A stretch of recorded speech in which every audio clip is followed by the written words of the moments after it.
You wake up to a blaring alarm at 6:30 a.m. You sit in traffic for an hour. You spend 8 hours at a desk doing work that feels completely meaningless. You come home exhausted. You do it again tomorrow, and the day after, and the day after that, for roughly 45 years. Modern humans will spend approximately 90,000 hours of their lives at work. But here's the part they don't teach you in school. For 99% of human history, jobs did not exist. No bosses, no wages, no performance reviews, no alarm clocks. Yet, humans without jobs were healthier, taller, and more well-fed than early farmers. Episode 4. The Invention of Work. For 290,000 years, Homo sapiens lived as hunter-gatherers. Their daily routine was entirely self-directed. No one told them when to wake up. No one told them what to do. No one owned the food, the water, or the land. Let me show you what a typical day looked like. You wake up when your body is ready. The sun is warm on your face. There is no alarm clock, no schedule, no place you need to be. You walk to the river. The water is crystal clear. No one charges you for it. You eat wild figs from a tree overhead. They are free. The morning is yours. Around mid-morning, you and 3 others spot fresh deer tracks. The hunt begins. Coordination, teamwork, adrenaline. Your heart races, your senses sharpen, your body surges with dopamine. This is the work your body was built for. The hunt takes 2 hours. You carry back enough meat for 3 days. Once you have enough food, you stop. There is no concept of overtime. No incentive to kill more than you need. Without refrigeration, extra meat would just rot. In the afternoon, you sit by the river, crafting a new flint tool. This is creative work, absorbing, satisfying, and done entirely on your own terms. No deadline, no manager watching. Children play in the stream nearby. An elder tells a story about a great hunt from long ago. You nap under a tree. No guilt, no productivity anxiety, no nagging feeling that you should be doing something else. Evening falls. The tribe gathers for a communal meal. Everyone eats equally. The best hunter does not eat more than the worst. The chief does not eat before the others. Food is shared because survival is shared. This is not a fantasy. This is documented anthropology. In the 1960s, anthropologist Richard Lee spent years living with the Jew/Hoansi people of the Kalahari Desert in southern Africa, one of the last remaining hunter-gatherer societies. He meticulously tracked their daily activities. The average Jew/Hoansi adult worked only 12 to 19 hours per week. Not per day, per week. The rest of their time was spent resting, socializing, playing games, making music, and telling stories. They had more leisure time than the average American with paid vacation. And they considered themselves prosperous.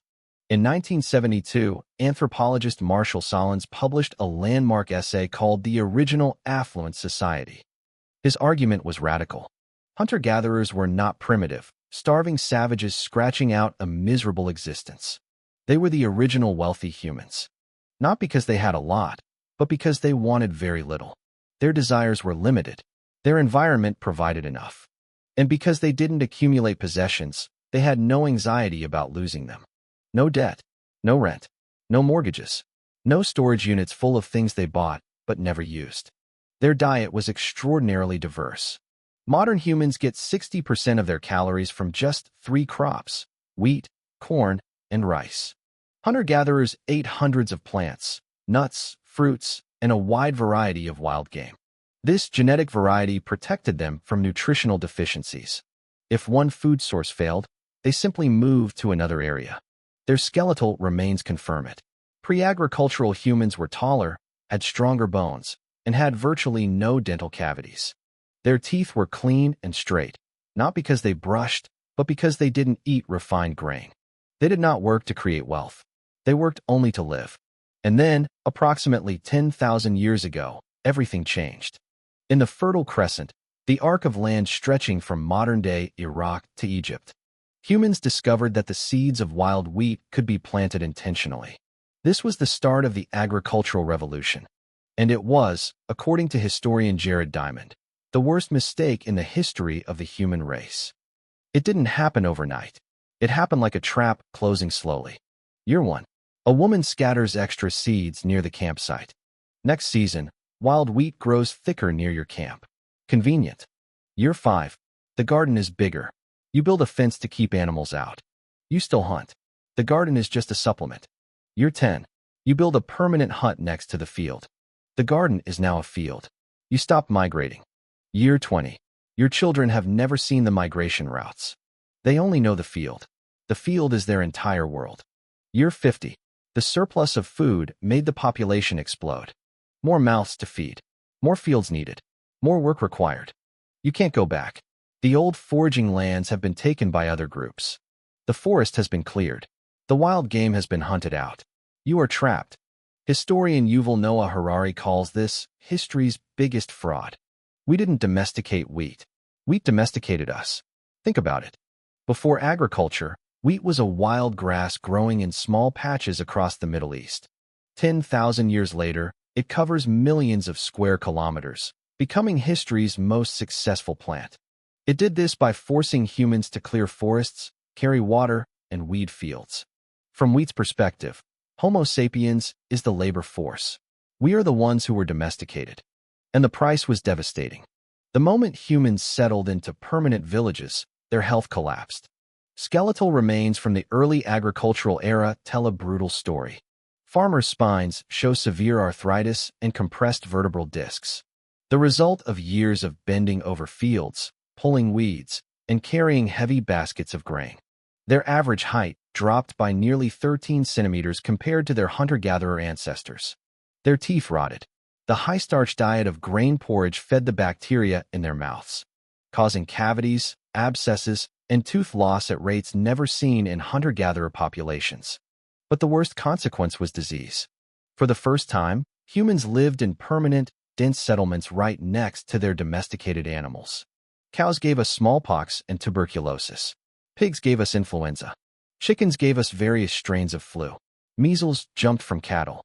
These zoonotic diseases, diseases that leap from animals to humans, simply could not exist in small, mobile hunter-gatherer bands. There weren't enough people clustered together long enough for a pathogen to sustain itself.